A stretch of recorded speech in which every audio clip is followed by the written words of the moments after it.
चारों तरफ सन्नाटा पसरा हुआ था, जो माहौल को और भी खौफनाक बना रहा था।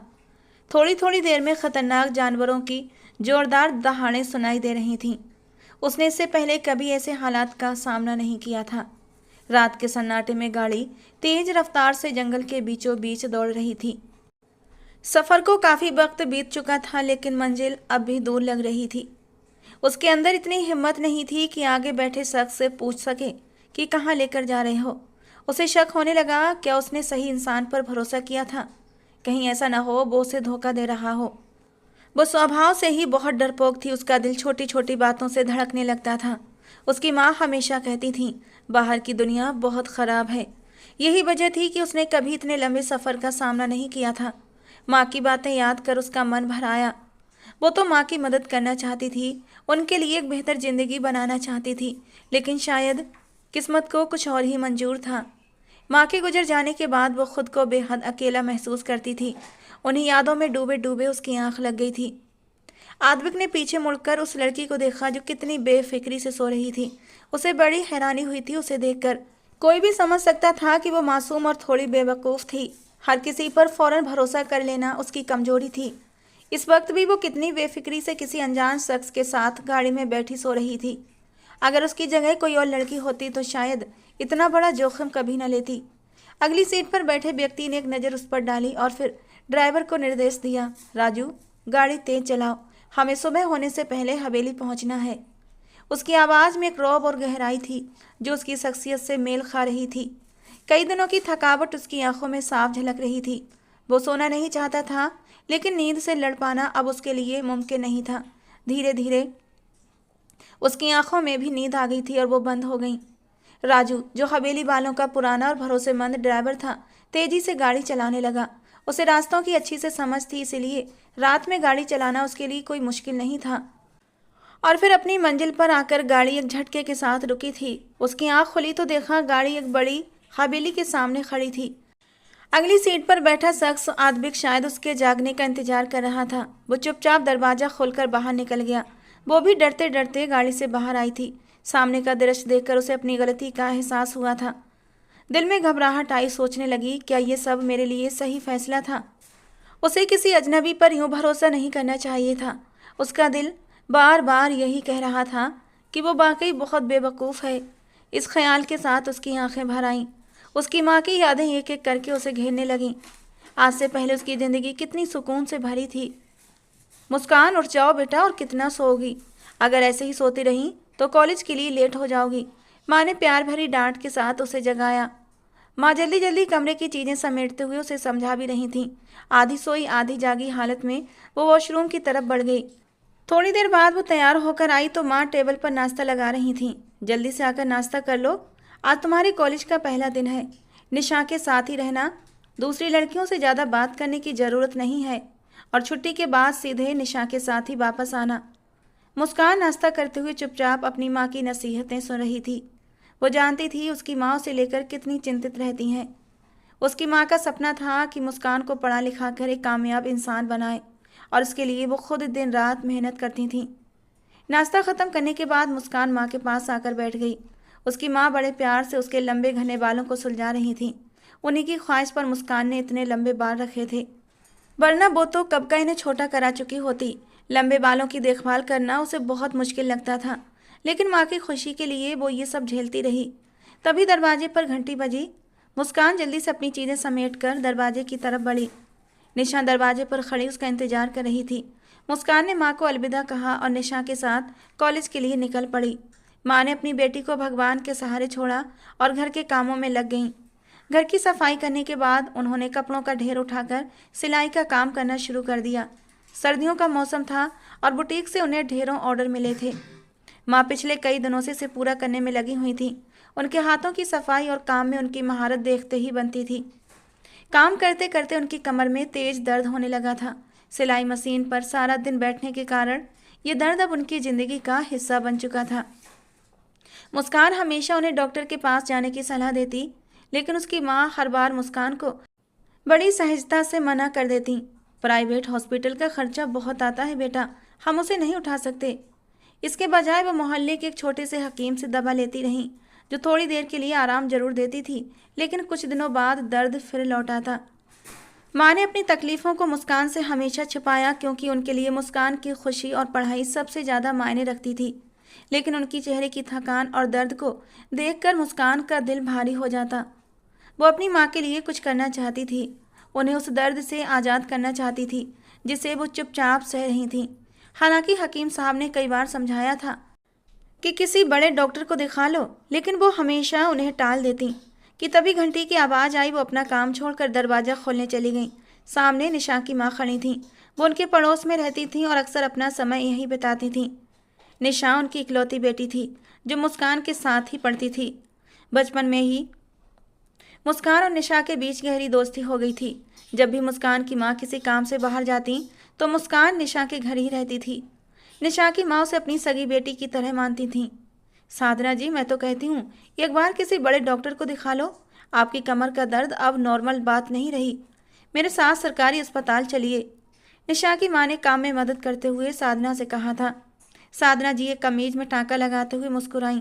आप जानती हैं ना, सरकारी अस्पतालों में कितनी भीड़ होती है। मेरा पूरा दिन वहीं निकल जाएगा, और फिर इस हफ्ते तक ये सारे ऑर्डर पूरे करने हैं। काम का बोझ बहुत है। मैं चाहती हूँ थोड़ा काम ज़्यादा कर लूँ तो मुस्कान के दहेज के लिए कुछ सामान खरीद सकूं। कल को उसकी शादी भी करनी है। मुझे हमेशा डर लगा रहता है कि मेरे बाद उसका क्या होगा। इस चिंता में मेरी रातों की नींदें उड़ जाती हैं। साधना जी की बात सुनकर निशा की माँ चुप हो गई। उन्हें पता था कि आज की दुनिया में अकेली औरत का सुकून से जीना कितना मुश्किल होता है। अगर उनका बेटा किसी को पसंद ना करता होता तो वो मुस्कान को अपनी बहू बना लेती। वो जानती थी मुस्कान कितनी प्यारी और सादगी से भरी हुई थी। मुस्कान सिर्फ 1 साल की थी जब साधना जी इस घर में आई थी। ये छोटा सा 2 कमरों का घर था, जिसका किराया बहुत कम था।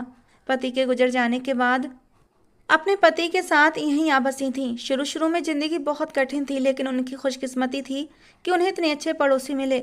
साधना जी की सिलाई कढ़ाई में महारत की वजह से उन्हें शहर के एक बड़े बुटीक से काम मिल गया था। निशा की माँ अपने घर जा चुकी थीं। साधना जी खाने की तैयारी में जुट गईं। वो जानती थीं मुस्कान आते ही भूख भूख का शोर मचाएगी। बहुत जल्दी भूख लगने वाली लड़की थी। खाना बनाते समय उनका मन अतीत की ओर चला गया था। फुर्सत के पलों में उन्हें वो शख्स भी याद आने लगा जो कभी उनकी ज़िंदगी का हिस्सा था। उनकी आंखों के सामने उसका मासूम चेहरा घूम गया। क्या वो उसे कभी याद करता होगा या फिर उनसे नफरत करता होगा? ये सवाल उनका पीछा नहीं छोड़ता था। अचानक दरवाजे की घंटी बजी। वो ख्यालों से बाहर आईं और जल्दी से दरवाज़ा खोलने लगीं। मम्मी, जल्दी खाना दो, मुझे बहुत भूख लगी है और मैं बहुत थक गई हूँ। मुस्कान ने दरवाजे से ही अपनी आदत के अनुसार जल्दी जल्दी बोलना शुरू कर दिया था। साधना जी ने उसे प्यार से डांटा। मुस्कान, कितनी बार समझाया है कि दरवाजे से ही भूख का शोर मत मचाया करो। पहले अंदर आओ, हाथ मुंह धोकर पानी पियो, फिर खाने का नाम लो। तुम जानती हो ना, तुम्हारी माँ हमेशा खाना तैयार रखती हैं। अच्छा मम्मी, सॉरी, आगे से ध्यान रखूंगी। मुस्कान ने अपनी आदत के मुताबिक दोबारा सॉरी बोल दिया। अपनी बेटी को देखकर साधना जी की आंखें भर आईं। मुस्कान बिल्कुल उनकी तरह थी।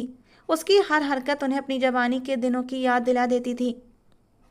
वो मन ही मन मुस्कान के अच्छे नसीब की दुआएं करती हुई किचन में चली गईं। लेकिन एक डर हमेशा उनके दिल में रहता था कि कहीं मुस्कान की किस्मत भी उनकी तरह ना हो। इस ख्याल ने उनके दिल को सिहरन से भर दिया था। उनकी बेटी बहुत मासूम थी। उसकी मासूमियत देखकर वो बार बार भगवान से प्रार्थना करती थीं कि मुस्कान की ज़िंदगी हमेशा खुशहाल और सुरक्षित रहे। वो जानती थीं कि वो दूसरी लड़कियों की तरह तेज तर्रार नहीं है। मुस्कान को वो निशा के घर के अलावा कहीं जाने की इजाज़त नहीं देती थीं। शुरू शुरू में मुस्कान जिद किया करती थी, लेकिन धीरे धीरे उसने गली में जाकर खेलने की जिद छोड़ दी। जब साधना जी खाना लेकर आई तो देखा मुस्कान अपना बैग खोले बैठी थी। अभी तो भूख भूख चिल्ला रही थी और अब बैग खोलकर बैठ गई हो। उन्होंने हल्की मुस्कान के साथ कहा, कुछ नहीं मम्मी, बस ऐसे ही देख रही थी। लाइए जल्दी से खाना दीजिए। मुस्कान ने जल्दी जल्दी बैग बंद करते हुए कहा। साधना जी ने प्लेट उसकी ओर बढ़ाई और मुस्कान खाने में जुट गई। बचपन से ही उन्होंने मुस्कान को माँ और बाप दोनों बनकर पाला था। मुस्कान के जन्म से कुछ वक्त पहले ही उनके पति की मौत हो गई थी। जब वो दिन याद करती तो उनके रोंगटे खड़े हो जाते। वो जानती थीं कि उन मुश्किल महीनों को उन्होंने कैसे काटा था, लेकिन मुस्कान के जन्म ने उन्हें जीने का हौसला दिया था। खाना खाने के बाद मुस्कान तो सो गई थी, लेकिन साधना जी खामोशी से दूसरे कमरे में जाकर लेट गईं। उनकी आंखों के सामने अतीत के खूबसूरत और कुछ दर्द भरे पल तैरने लगे। वो अपने माता पिता की इकलौती बेटी थीं और अपने पिता की बेहद लाडली। जब वो 15 साल की थीं, उनके छोटे भाई की शादी हुई। जिंदगी बहुत अच्छी चल रही थी। उनकी जिद करने पर उन्हें शहर पढ़ने की इजाज़त मिली, लेकिन वहीं उनकी मुलाकात अमन से हुई थी। अमन का परिवार गरीब था, लेकिन वो नरम मिजाज और दूसरों की इज्जत करने वाला था। यही बात साधना जी को उसकी ओर खींच लाई। पर जब उनके परिवार को इस बारे में पता चला तो उनका भाई आग बबूला हो गया। वो अपने पिता के समझाने पर ही शांत हुआ था, लेकिन उस दिन हवेली में बहुत बड़ा हंगामा हुआ था। साधना जी ने कभी नहीं सोचा था कि किसी को पसंद करना उनके लिए इतना बड़ा गुनाह बन जाएगा। 1 महीने के अंदर उनके पिता ने उनकी शादी तय कर दी और वो घर से विदा हो गईं। उस दिन 6 साल का छोटा सा आद्विक अपनी बड़ी बड़ी मासूम आंखों में आंसू लिए साधना को देखता रहा। आद्विक साधना की भाभी का भतीजा था। जब साधना की भाभी के भाई और भाभी एक सड़क हादसे में मारे गए तो मजबूरन उनकी भाभी 3 साल के आद्विक को अपने साथ ले आई, लेकिन उन्होंने उसे कभी प्यार नहीं दिया। उल्टा गुस्से में उसे मनहूस कहकर कोसती। साधना ही थी जिसने आद्विक को गले लगाया, उसे स्नेह दिया। वो उसे अपने हाथों से खाना खिलाती, रात में पास सुलाती। 3 साल का नन्हा आद्विक 6 साल का हो गया था और इन 3 सालों में वो साधना को अपनी माँ समझने लगा था। आद्विक उनसे बहुत जुड़ गया था, लेकिन जब वो विदा होकर जा रही थी तो आद्विक की आंखों में गहरा डर था। साधना जी को हवेली छोड़कर एक छोटे से किराए के घर में जाना पड़ा, लेकिन अमन एक अच्छा पति साबित हुआ। उसने उनका हर तरह से ख्याल रखा। अमन के साथ रहकर साधना धीरे धीरे अपने अतीत को भूलने लगी।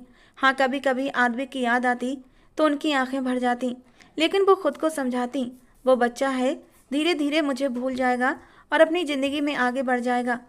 शादी के कुछ ही समय बाद जब उन्हें माँ बनने की खबर मिली तो उनके जीवन में जैसे उजाले लौट आए। ये वक्त उन दोनों के लिए बेहद खूबसूरत था। एक नई शुरुआत, एक नई उम्मीद। वो दोनों अपनी आने वाली औलाद को लेकर बेहद खुश थे, लेकिन साधना ये नहीं जानती थी कि उसकी ये खुशियाँ ज़्यादा दिनों तक टिकने वाली नहीं हैं। एक दिन काम से लौटते वक्त अमन सड़क पार कर रहा था, तभी एक गाड़ी ने उसे टक्कर मार दी। लोग उसे तुरंत अस्पताल लेकर गए, लेकिन तब तक बहुत देर हो चुकी थी। ये खबर साधना पर बिजली बनकर गिरी। उसने अभी अभी तो जिंदगी को सुकून से जीना शुरू किया था और किस्मत ने फिर से उसे कठिन परीक्षा में डाल दिया। अमन के जाने के बाद मोहल्ले वालों ने अपने असली रंग दिखाने शुरू कर दिए। उन्हीं में से एक अमन का दोस्त था। अब अक्सर साधना के घर आने लगा था। पहले जो आंखें उसे इज्जत से देखती थीं, अब उनमें हवस की झलक थी। एक रात वो चुपके से घर में घुस आया था। उस दिन साधना को समझ आ गया कि अब वो यहाँ अकेली नहीं रह सकती। उसने अपने मायके हवेली में संपर्क करने की कोशिश की, लेकिन वहाँ से भी सिर्फ मायूसी हाथ लगी। मुस्कान के जन्म के कुछ महीने बाद साधना ने आखिरकार उस घर को छोड़ने का फैसला कर लिया। ये वही जानती थी कि कैसे उसने अपने दिल पर पत्थर रखकर उस घर को ताला लगाया था, जहाँ उसकी और अमन की अनगिनत खूबसूरत यादें बसी थीं। मुस्कान का नाम उसने अमन की ख्वाहिश पर ही रखा था। अमन अक्सर कहता था, अगर हमारी बेटी हुई तो उसका नाम मैं मुस्कान रखूंगा। जब उसने पहली बार मुस्कान को गोद में लिया तो उसके आंसू रुकने का नाम नहीं ले रहे थे, लेकिन जिंदगी का बोझ उठाने के लिए उसे मजबूती दिखानी थी। वो एक नए इलाके में एक छोटा सा मकान किराए पर लेकर रहने लगी और नौकरी की तलाश शुरू कर दी। शुरुआत में उसने घर घर जाकर काम किया। कभी जो महलों में राज करती थी, अब दूसरों के घरों में झाड़ू पोंछा कर रही थी। अपने आंसू वो किसी के सामने नहीं बहाती थी। अगर आंखें भर जाती तो चुपचाप उन्हें पोंछ लेती। मुस्कान को वो किसी और के भरोसे छोड़ना नहीं चाहती थी। वो उसे अपने साथ काम पर लेकर जाती, लेकिन मकान मालिक को ये बात खलती थी। एक दिन उसकी मुलाकात निशा की माँ से हुई। निशा की माँ ने उसे अपनी एक दोस्त से मिलवाया जो शहर में एक बड़ा बुटीक चलाती थी। उनकी मदद से साधना ने वहाँ सिलाई का काम शुरू कर दिया। शुरुआत में काम मुश्किल लगा, लेकिन धीरे धीरे उसने इसमें महारत हासिल कर ली। मुस्कान का ज़्यादातर समय अब निशा के घर गुजरता। दोनों हम उम्र थीं और उनकी दोस्ती गहरी होती जा रही थी। वक्त बीतता गया। स्कूल ख़त्म होने के बाद दोनों ने एक ही कॉलेज में दाखिला लिया। मुस्कान को अपने पापा की बहुत याद आती थी। उसने कभी अपने पापा को देखा तक नहीं था। जब वो अपनी माँ से उनके बारे में सवाल करती या उनकी तस्वीर मांगती तो साधना कहती, मेरे पास उनकी कोई तस्वीर नहीं है। धीरे धीरे मुस्कान ने खुद ही अपने पापा की एक तस्वीर अपने मन में बना ली थी। कभी कभी वो अपने नाना नानी या दादा दादी के बारे में पूछती तो साधना हर बार ये कहकर बात टाल देती कि हमारा कोई रिश्तेदार नहीं है, मेरे माँ बाप नहीं थे और तुम्हारे दादा दादी भी नहीं। ये कहते हुए साधना के दिल में जो दर्द उठता वो सिर्फ वही जानती थी। एक दिन मुस्कान ने अपनी माँ को कमरे में चुपचाप एक तस्वीर को देखकर रोते हुए पकड़ लिया। मम्मी, आप फिर रो रही हैं ना? मैंने आपको कितनी बार कहा है कि आप मत रोया करें, मुझे अच्छा नहीं लगता। साधना ने हमेशा की तरह कहा, नहीं बेटा, मेरी आंखों में कुछ चला गया था। लेकिन मुस्कान जानती थी ये वही पुराना बहाना था। उसने नाराजगी से पूछा, मुझे दिखाइए, ये किसकी तस्वीर है? साधना ने प्यार से उसकी बात टाल दी। जिद मत करो बेटा, जाओ बाहर जाकर बैठो। लेकिन अब मुस्कान की उत्सुकता दिन ब दिन बढ़ती जा रही थी। वो जानती थी कि माँ उसके हर सवाल को अनदेखा कर देती हैं। शाम को डिनर करते वक्त मुस्कान ने कहा, मम्मी देखना, मेरी पढ़ाई ख़त्म होगी तो मैं एक अच्छी नौकरी करूँगी, तब आपको ऐसे काम नहीं करना पड़ेंगे। ये सुनकर साधना ने मुस्कुराते हुए उसके सिर पर हाथ फेरा। रात में जब मुस्कान सो गई तो साधना अपने काम में लग गई, लेकिन उनकी कमर का दर्द बढ़ता ही जा रहा था। दर्द से परेशान होकर उन्होंने एक पेन किलर खा ली और थोड़ी देर आराम करने के लिए लेट गईं। थकान और दर्द ने उन्हें जल्दी ही नींद में खींच लिया था। मुस्कान को सोए हुए काफ़ी वक्त हो चुका था, लेकिन अचानक किसी अजीब से एहसास के साथ उसकी आंख खुल गई। पिछले कुछ दिनों से रातों में उसे ऐसा ही महसूस हो रहा था। घबराहट के मारे उसकी सांसें तेज हो जाती और वो बिस्तर पर बेचैन हो जाती। थोड़ी देर बाद जब उसकी धड़कनें थमी तो उसने अपनी माँ का ख्याल आया। उसकी नज़र उनके बिस्तर पर पड़ी जो खाली था। चादर एकदम साफ सुथरी और करीने से बिछी हुई थी। इसका मतलब था कि वे अब तक अपने काम में लगी थीं। परेशानी से वो नंगे पांव ही अपने कमरे से बाहर आई। ठंड बहुत थी, लेकिन माँ वहीं आंगन में सो रही थी। इतनी ठंड में भी उन्होंने बस एक हल्की सी चादर ओढ़ रखी थी। वो चादर बचपन से ही देखती आ रही थी। धो धोकर उसका रंग फीका पड़ चुका था, लेकिन माँ उसे हमेशा अपने पास रखती थी। एक बार मुस्कान ने उनसे पूछा था, मम्मी, इस चादर में ऐसा क्या है कि आप इसे कभी नहीं फेंकती? और तब उन्होंने बताया था ये चादर उसके पापा ने उन्हें तोहफे में दी थी। उस दिन के बाद मुस्कान ने कभी उन्हें इसे फेंकने को नहीं कहा। मुस्कान जल्दी से कमरे से कंबल उठा लाई और अपनी माँ को अच्छे से उड़ा दिया और वहीं बैठ गई। और पता नहीं कब माँ के पास बैठे बैठे उसकी भी आंख लग गई। सुबह जब साधना की आंख खुली तो उन्होंने मुस्कान को देखकर उसे डांटते हुए कहा, तुम यहाँ क्यों सो गई थी? अपने कमरे में आराम से सो जाया करो। मुस्कान नाराज होकर बोली, आप भी तो बाहर सोती हैं इतनी ठंड में। साधना ने गहरी सांस लेते हुए कहा, मेरी मजबूरी है बेटा, मुझे काम करना पड़ता है, वरना घर कैसे चलेगा। उनकी बात सुनकर मुस्कान चुप हो गई, लेकिन उसका दिल भारी हो गया। दिन तेजी से बीत रहे थे।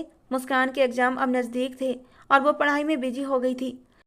निशा भी अक्सर पढ़ाई में उसका साथ देने उसके घर आती थी। दूसरी तरफ साधना जी की तबीयत अब दिन ब दिन खराब होती जा रही थी, लेकिन वो फिर भी काम पर जाती थी। उन्हें मुस्कान को यूनिवर्सिटी में दाखिला दिलाने के लिए पैसे जमा कराने थे। एक दिन बुटीक से निकलते वक्त साधना किसी अजनबी से टकरा गई। जैसे ही उनकी नज़र उस शख्स पर पड़ी तो उनके कदम थम गए। उन्हें यकीन नहीं आ रहा था कि इतने सालों बाद वो उसे फिर से देख रही हैं। उनकी आंखों में आंसू भर आए। वो शख्स शायद उन्हें पहचान नहीं पाया था और तेजी से आगे बढ़ गया और साधना उसे बस देखती रह गई जब तक वो उनकी नज़रों से ओझल नहीं हो गया। दुखी मन से वो रिक्शा लेकर घर लौट आई थी। घर पहुंची तो मुस्कान उन्हें देखकर और भी परेशान हो गई थी। वो अपनी माँ के चेहरे का दर्द पहचान गई। उसने तुरंत कहा, मम्मी क्या हुआ, आप रोई हैं ना? साधना ने तुरंत अपना चेहरा दूसरी तरफ कर लिया और चुपचाप कमरे में चली गई। जब मुस्कान फ्री हुई तो वो अपनी माँ के पास गई और उनका हाल पूछने लगी। जिद करने पर भी साधना ने उसे कुछ नहीं बताया, लेकिन उनके चेहरे से साफ था कि उनका दिल किसी पुराने दर्द से भरा हुआ है। मुस्कान ने उनकी बात को न छेड़ने का फैसला किया और वापस अपने काम में लग गई। अब साधना अक्सर गुमसुम सी रहती थी। दिन भर काम करती लेकिन मन कहीं और खोया रहता। वो कुछ सोच रही थी, कोई बड़ा फैसला लेने की कगार पर थी। जब उनकी नज़र मुस्कान के मासूम चेहरे पर पड़ती तो उनकी आंखों में एक अजीब सी चमक आ जाती।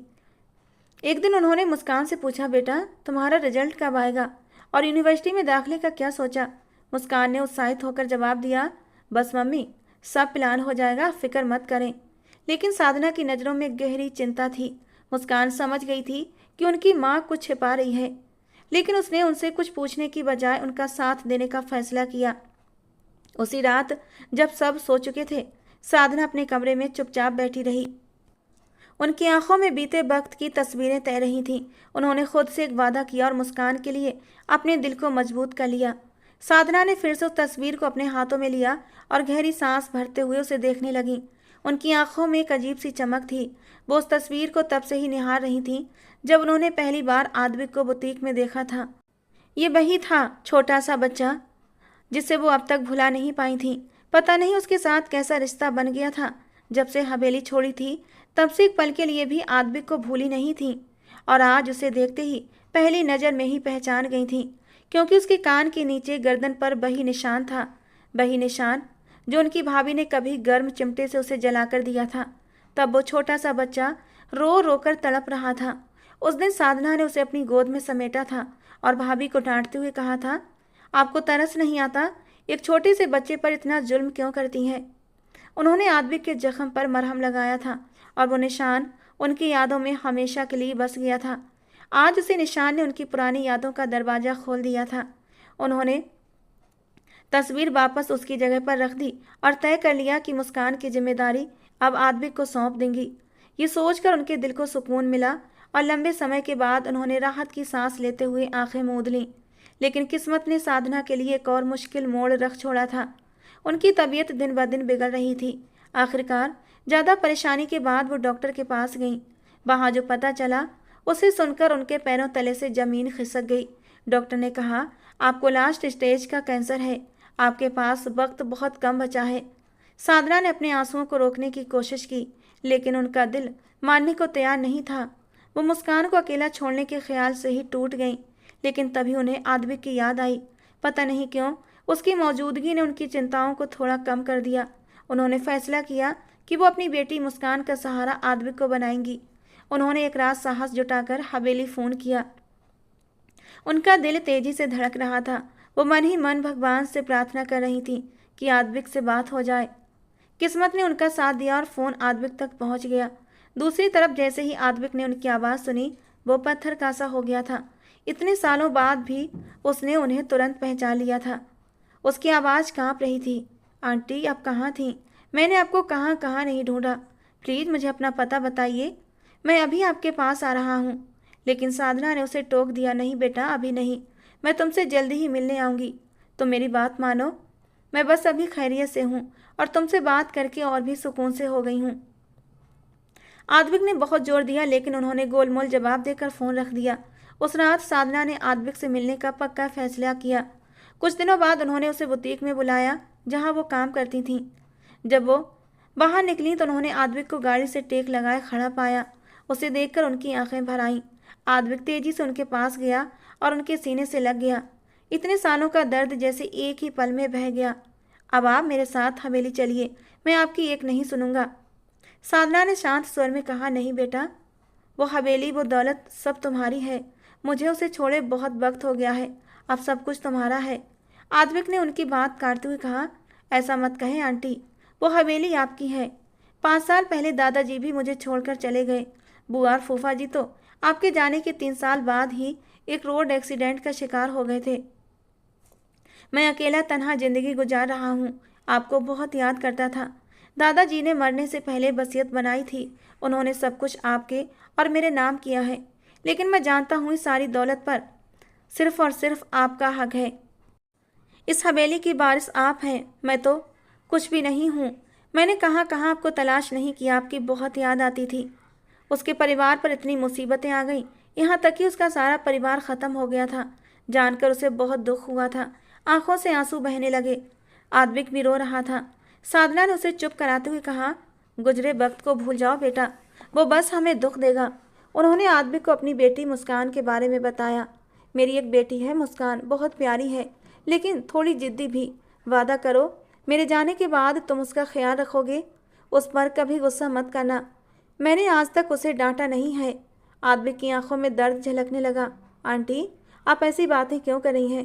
प्लीज़, मैं अब आपको कहीं नहीं जाने दूंगा। साधना ने आद्विक के सिर पर हाथ रखा और मुस्कुरा दी। उनके दिल में अब सुकून था कि उनकी बेटी के लिए आद्विक जैसा सहारा है, लेकिन उनकी आंखों में गहरी उदासी भी थी। क्योंकि जाने का समय करीब आ रहा था। वो जिद्दी से अंदाज में बोली, वादा करो मुझसे, तुम मुस्कान से शादी करोगे और उसे अपने साथ हवेली ले जाओगे। मैं अपनी बेटी को किसी अजनबी के साथ जाते हुए नहीं देख सकती, लोग उसे गलत समझेंगे। दूसरी बात, मुस्कान भी बिना किसी रिश्ते के तुम्हारे साथ जाना कभी स्वीकार नहीं करेगी। और आद्विक ने उनसे वादा किया था कि मैं मुस्कान को कभी तन्हा नहीं छोड़ूंगा। वो इजाज़त लेकर घर चली आई। आद्विक के दिमाग में हजारों सवाल घूमने लगे। उसे महसूस हो रहा था कि साधना उससे कुछ छुपा रही है। वो उनसे पूछना चाहता था, लेकिन साधना ने उसे कोई जवाब नहीं दिया। घर पहुंचते ही साधना ने देखा मुस्कान किचन में खाना बना रही थी। मुस्कान ने पानी का गिलास उनकी ओर बढ़ाते हुए कहा, मम्मी आज आपको देर हो गई, सब ठीक है ना? साधना के चेहरे पर थकावट और उदासी देखकर मुस्कान को कुछ गलत होने का एहसास हुआ। मम्मी क्या हुआ, आप रो रही हैं? साधना ने मुस्कुराने की कोशिश करते हुए कहा, नहीं बस तुम्हारे पापा की याद आ रही थी। अच्छा मम्मी आप खाना खा लें। नहीं बेटा आज मेरी तबीयत ठीक नहीं, बस एक पेन किलर लेकर सो जाऊंगी, तुम बाहर से कुछ मंगवा लो और खा लो। साधना की तबीयत का सुनकर मुस्कान भी परेशान हो गई थी, लेकिन साधना ने उसे दिलासा दिया और अपने कमरे में चली गई। उनका दिल और दिमाग आद्विक और मुस्कान की शादी को लेकर बेचैन था। वो जानती थी उनके पास समय बहुत कम है। अगले दिन मुस्कान ने साधना से कहा, मम्मी मैं सोच रही हूँ कोई नौकरी ढूंढ लूँ। साधना ने उसकी बातों को अनसुना करते हुए उसके सिर पर हाथ फेरते हुए कहा, बेटा अगर मुझे कभी कुछ हो जाए तो अपने आप को बहुत मजबूत रखना। कैसी बातें कर रही हैं मम्मी, आपको कुछ नहीं होगा। मुस्कान ने नाराजगी जताई। रात का तीसरा पहर था। अचानक मुस्कान की नींद टूटी और उसने देखा कि मम्मी बिस्तर पर नहीं थी। घबराहट के मारे वो दूसरे कमरे में गई तो देखा साधना फ़ोन हाथ में लिए आराम से सो रही थी। मुस्कान को राहत मिली और वो मम्मी के पास ही बैठ गई। मम्मी, उसने उन्हें जगाने की कोशिश की, लेकिन साधना जी की आत्मा तो पहले ही चुपचाप उनके शरीर को छोड़ चुकी थी। मुस्कान का कलेजा फट गया। उसने एक जोरदार चीख मारी थी, मम्मी आंखें खोलो, मम्मी क्या हो गया आपको? जबकि फ़ोन की दूसरी तरफ आद्विक था। वो आद्विक से ही तो बात कर रही थी और बात करते करते ही उनका सांस उखड़ने लगा था और उनकी जान निकल गई थी। आद्विक ने मुस्कान की चीख पुकार सुनी और जल्दी से ड्राइवर को बोलकर गाड़ी निकलवाकर शहर की ओर रवाना हुआ था। अगले दिन साधना का अंतिम संस्कार हो गया। मुस्कान तो सुन्न रह गई थी। आद्विक ने उसे सहारा देते हुए कहा, तुम्हारी माँ ने तुम्हारी जिम्मेदारी मुझे सौंपी है, अपना जरूरी सामान पैक करो और मेरे साथ चलो। मुस्कान कुछ बोल नहीं सकी। उसकी माँ के आखिरी शब्द और आद्विक की तस्वीर देखने का वो वादा याद आ गया। मरने से एक दिन पहले उसकी माँ ने आद्विक की तस्वीर उसे दिखाई थी, इसीलिए वो आंखें बंद करके उसके साथ चल पड़ी थी। सफ़र लंबा था। हवेली पहुंचकर उसे थोड़ी राहत मिली थी।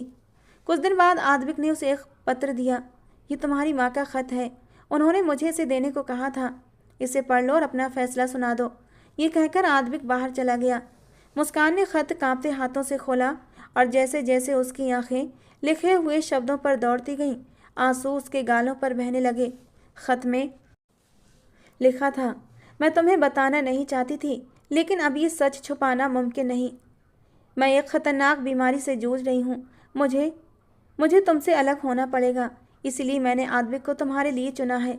उससे शादी कर लेना, वो बहुत अच्छा इंसान है और तुम्हें हमेशा खुश रखेगा। जहाँ तुम जाओगी वो हवेली मेरी अपनी है। ये मेरे माँ बाप की हवेली है, जहाँ मैंने अपनी ज़िंदगी के सबसे खूबसूरत दिन बिताए। लेकिन जब मैंने तुम्हारे पापा से मोहब्बत की तो मेरे माँ बाप ने मुझे ठुकरा दिया और हवेली के दरवाजे मुझ पर हमेशा के लिए बंद कर दिए। अब मैं तुम्हें वहाँ भेज कर ये चाहती हूँ कि तुम वो खुशियाँ वापस पाओ जो मैं कभी खो चुकी थी। ये मेरी आखिरी ख्वाहिश है, उम्मीद है तुम इसे ज़रूर पूरा करोगी। तुम्हारी माँ। खत ख़त्म होते ही मुस्कान की आंखें छलक पड़ीं। उसकी माँ ने अपनी सारी तकलीफ़ें चुपचाप सह ली थीं, लेकिन वो एक मजबूत बेटी बनकर अपनी माँ की ख्वाहिश को पूरा करने के लिए तैयार थी। आद्विक और मुस्कान की शादी धूमधाम से हुई। काफ़ी सारे लोग शादी में आए थे, लेकिन मुस्कान की हालत का ख्याल रखते हुए आद्विक ने उसे जल्दी ही कमरे में भिजवा दिया था। रात को जब सब मेहमान चले गए तो आद्विक सीधे उसके कमरे में आया था। वो बालकनी में खड़ी थी, अंधेरे में कुछ खोई हुई। आद्विक चुपचाप उसके पास आकर खड़ा हो गया और हल्के से बोला, मैं जानता हूँ कि तुम्हारी ज़िंदगी अचानक बदल गई है, तुम्हारे लिए सब स्वीकार करना आसान नहीं है, लेकिन मैं चाहता हूँ कि तुम अपने अतीत को पीछे छोड़कर मेरे साथ आगे बढ़ो। ज़िंदगी किसी के जाने से रुकती नहीं हम दोनों अब एक दूसरे का सहारा हैं। ये कहते हुए उसने प्यार से मुस्कान का हाथ अपने हाथों में लिया था। उसकी बात सुनकर मुस्कान ने धीरे से सिर हाँ में हिला दिया। उसकी इतनी जल्दी मान जाने पर आद्विक धीरे से मुस्कुराया और बोला, आंटी बिल्कुल सही कहती थी। तुम मासूम हो और थोड़ी बेवकूफ़ भी, लेकिन जैसी भी हो तो मुझे पसंद हो और अब मेरी हो। ये कहते हुए उसने उसे अपने पास खींच लिया और गले से लगा लिया। मुस्कान ने भी खुद को उसकी बाहों में सुकून से छोड़ दिया। उसका सिर आद्विक के सीने से टिक गया और उसकी बंद आंखों ने गवाही दी कि अब वो अपनी नई जिंदगी के लिए तैयार थी। आद्विक के साथ मुस्कान को पहली बार ऐसा लगा कि शायद ज़िंदगी उसे मुस्कुराने का एक और मौका दे रही है। दोस्तों, कहानी पसंद आई हो तो प्लीज़ लाइक करना। रोज़ एक नई कहानी सुनने के लिए हमारे चैनल को भी सब्सक्राइब करना। मिलते हैं दोस्तों अगली किसी नई कहानी के साथ।